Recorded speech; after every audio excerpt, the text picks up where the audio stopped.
औज़ुबिल्लाहिमिनश्शैतानिर्रजीम बिस्मिल्लाहिर्रहमानिर्रहीम। Welcome student in chemistry mystery with Ambar Jan. Lecture शुरू करने से पहले आप लोगों से एक रिक्वेस्ट है कि एक एक दफ़ा दरूद इब्राहिमी ज़रूर पढ़ लें। अच्छा स्टूडेंट, आज जो मैं आप लोगों के लिए टॉपिक लेकर आई हूँ वो है common chemical industries in Pakistan, जो कि चैप्टर नंबर 15 से है एफएससी पार्ट 2 के। एक बहुत मज़े की चीज़ है जो कि अब हम स्टार्ट कर रहे हैं, वो है केमिकल इंडस्ट्रीज़। यानी आज हम जिसके बारे में पढ़ने जा रहे हैं वो पाकिस्तान की वो संग बुनियाद चीज़ें हैं जो कि एक मुल्क की तरक्की के लिए, उसकी प्रोग्रेस के लिए, उसको अरूज पर ले जाने के लिए एक बहुत मेन रोल प्ले कर रही होती हैं। जैसे कि आप सबको पता है कि पाकिस्तान हमारा जो है at the time of independence known as a agricultural country, एक एग्रीकल्चरल कंट्री के नाम से जाना जाता था। हम कोई भी इसकी इस चीज़ से डिनाई नहीं कर सकते कि हमारे मुल्क को एक ज़रूरी मुल्क कहा जाता था, कि हमारे मुल्क की जो फेमस इंडस्ट्री है वो कौन सी है, वो एग्रीकल्चरल इंडस्ट्री है। ये एट 1947 के टाइम की बात है। पास्ट 55 ईयर्स से लेकर country has gone standard structural changes. Pakistan ने 55 साल, अब तो खैर हमारी बुक्स अपडेट नहीं हुई हैं तो ये 55 साल लिखे हुए हैं। आज अगर 2020 की बात की जाए तो 71 साल पहले से 71 साल पीछे से लेकर, यानी इन 71 सालों में पाकिस्तान ने बहुत से स्ट्रक्चरल चेंजेस किए हैं। बहुत सी इंडस्ट्रीज़ लगाई हैं, बहुत सी इंडस्ट्रीज़ में हमारी आजकल पाकिस्तान की इंडस्ट्रीज़ काम कर रही हैं, जिसमें जो मेन इंडस्ट्रीज़ हैं वो हैं हैवी इंडस्ट्री में जो मेन चीज़ें हैं वो हैं आयरन है, फर्टिलाइज़र्स पर काम हो रहा है, सीमेंट पर काम हो रहा है और पेपर पर काम हो रहा है। और इन सब को ज़रूरत पड़ रही है हमारी केमिस्ट्री की। ये सारा काम on the behalf of our chemistry किया जा रहा है, जिसकी वजह से आज हम इन टॉपिक्स को अपनी केमिस्ट्री में स्टडी आउट कर रहे हैं। तो मेन पर्पस हमारी इंडस्ट्रीज़ क्या होते हैं कि इनसे चीज़ें जो हैं वो चीपर बनाई जाएं और रीयूजेबल सोर्सेज से बनाई जाएं। क्रॉप्स की यील्ड को, यानी उनकी पैदावार को बढ़ाने के लिए कुछ फर्टिलाइज़र्स बनाए हैं, पेस्टिसाइड्स बनाए हैं, हर्बिसाइड्स बनाए हैं, यानी कुछ पेस्ट होते हैं जो कि हमारी फसलों को तबाह कर देते हैं, तो उनको ख़त्म करने के लिए कुछ ड्रग्स बनाई गई हैं। कुछ हर्बिसाइड जो हर्ब्स को ख़त्म कर देते हैं, ऐसे बैक्टीरियाज होते हैं जो पेस्ट को, हर्ब्स को ख़त्म कर देते हैं, उनको ख़त्म करने के लिए कुछ हर्बिसाइड्स बनाए, पेस्टिसाइड बनाए, जिसकी वजह से क्रॉप्स की जो प्रोडक्शन है वो बढ़ाई गई है। अगर आप लोग अर्ली हिस्ट्री देखें फर्टिलाइज़र्स की, तो हम सबको पता है कि पाकिस्तान की जो ओल्डेस्ट इंडस्ट्री है वो कौन सी थी, एग्रीकल्चर थी। उस वक्त जो फर्टिलाइज़र के तौर पर यूज़ किया जा रहा था वो सिंपल एक मैन्योर यूज़ किया जाता था। मैन्योर क्या है, ये वेस्ट मटेरियल था एनिमल्स का, जिसको फसलों में, फील्ड्स में जाकर ऐसे फर्टिलाइज़र्स डाल दिया जाता था। 5000 BC, 5000 BC पहले चाइनीज़ एक साइंटिस्ट थे जिन्होंने एनिमल मैन्योर यूज़ किया था फॉर एग्रीकल्चर। तो ये उस वक्त से एज ए फर्टिलाइज़र के तौर पर एनिमल मैन्योर को यूज़ किया जा रहा है, फर्टिलाइज़र के तौर पर। फर्टिलाइज़र्स के तौर पर मैन्योर होता क्या है, ये एक ऑर्गेनिक मटेरियल है यूज़ टू फर्टिलाइज लैंड, जो कि ज़मीनों को फर्टिलाइज सरखेज़ करने के लिए यूज़ होता था। It usually consist of faeces, यानी कि उनके वो फाजिल मादा जात होते हैं ना, जिसे आप वेस्ट मटेरियल कहते हैं, उस पर डिपेंड करता है, उनकी यूरिन पर, ऑफ डोमेस्टिक लाइफ स्टॉक। तो ये आपका था मैन्योर। अब प्लांट्स की प्रोडक्शन के लिए जो मेन प्राइमरी एलिमेंट्स हैं जो कि उनको बहुत ज़रूरी चाहिए होते हैं, तो आप लोगों को याद रखना है वो क्या है, NKP है। NKP, N स्टैंड करता है नाइट्रोजन को, K स्टैंड करता है पोटेशियम को, और P स्टैंड करता है फॉस्फोरस। तो NKP जो है मोस्ट इसेंशियल न्यूट्रिएंट्स हैं फॉर प्लांट ग्रोथ, प्लांट की ग्रोथ के लिए। उसके बाद कुछ सेकेंडरी इंपॉर्टेंट एलिमेंट भी हैं जिसे हम कहते हैं SMgCa। S स्टैंड करता है सल्फ़र, Mg स्टैंड करता है मैग्नीशियम, एंड Ca स्टैंड करता है कैल्शियम को।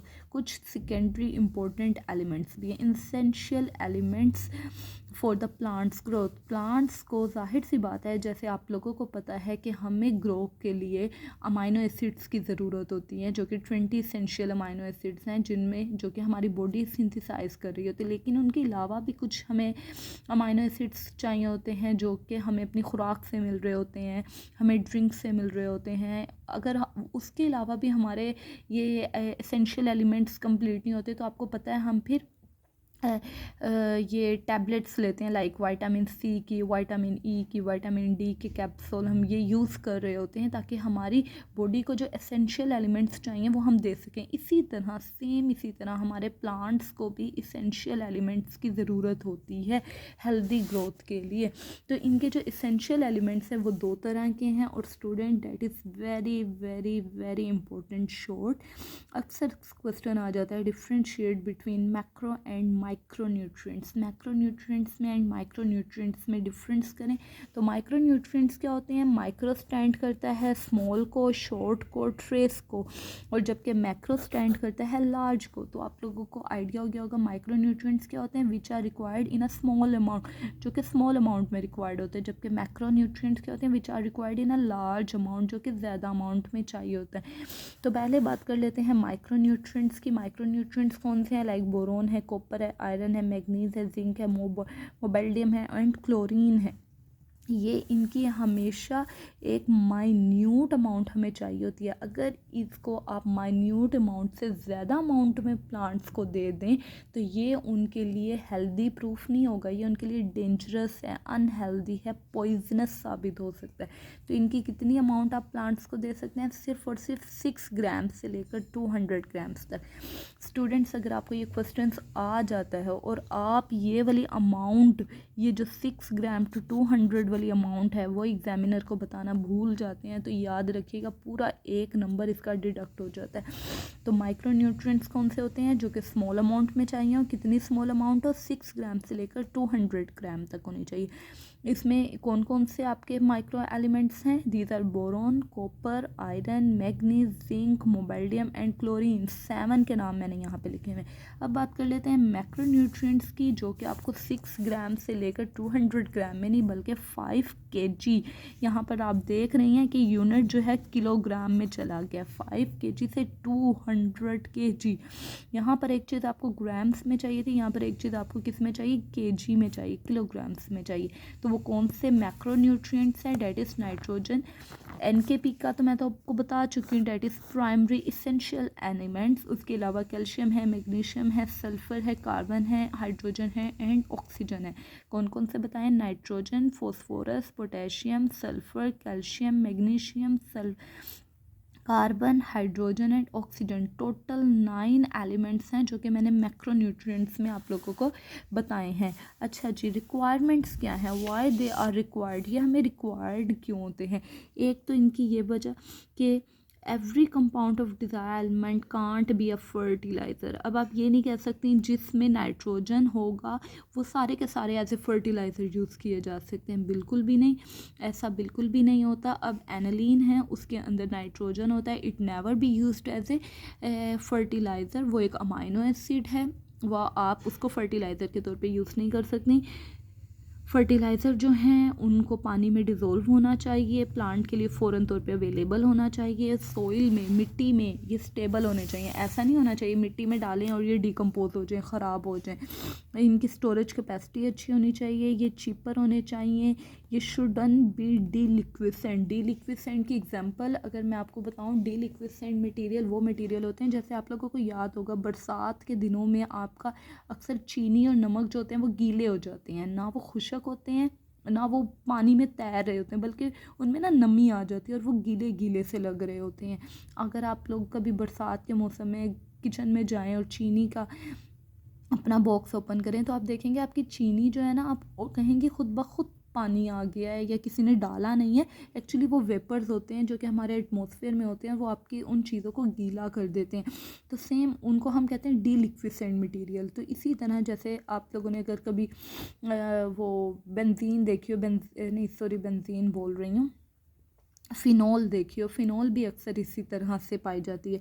दे not be set to hard stony material, इनको सख्त ये ना हो कि मिट्टी में डालते ये पत्थर बन जाए, डिज़ोल्व ना हो उसमें बल्कि पत्थर बन जाए। इनका काम है मिट्टी में जाके उसके साथ यकजा हो जाना, ताकि प्लांट जो हैं वो पानी की मदद से इनको एब्जॉर्ब कर सकें, अब मूव करते हैं essential qualities of good fertilisers की तरफ, कि हमारे फर्टिलाइज़र्स में क्या क्या अच्छी अच्छी क्वालिटीज़ मौजूद होनी चाहिए।